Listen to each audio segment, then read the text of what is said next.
নমস্কার বন্ধুরা, শুভ সন্ধ্যা। আজকে কিছু খুদে রান্নাঘরের কিছু রেসিপি আপনাদের দেখাবো। তো দেখুন, কিছু রেডি করে নিতে পারিনি, যেটা বানানো হয়েছে সেটাই দেখাচ্ছি।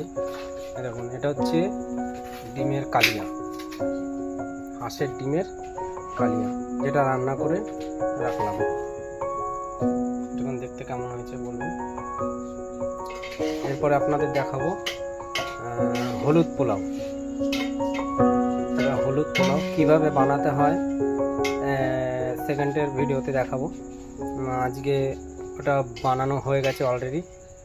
দেখুন, এই যে কাঠের জালে রান্না করছি, কারণ কাঠের জালে রান্না করলে এসব ভালো হয়।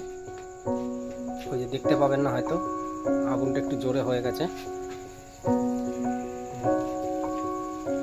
এটা হচ্ছে মানে ওর মধ্যে আপনার ধরুন পেঁয়াজ আছে, আদা আছে, জিরের গুঁড়ো আছে, চাল আছে, এসব দিয়ে মিশিয়ে লঙ্কা বাটা, গরম মশলা এসব দিয়ে ওটাকে মিশিয়ে, হলুদ দিয়ে ভালো করে, তেল দিয়ে ভালো করে মিশিয়ে, তারপরে আগুনের জালে একটু বসিয়ে ওটাকে নাড়াচড়া করে মাপ মতন জল দিয়ে সেটাকে ঢেকে রাখতে হবে।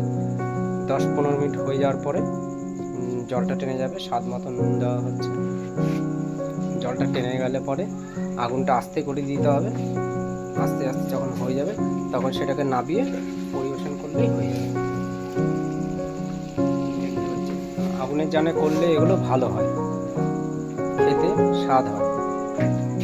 আমি প্রথম এই ভিডিও করছি, জানি না আপনাদের কেমন লাগবে, ভালো লাগবে কিনা বলতে পারছি না।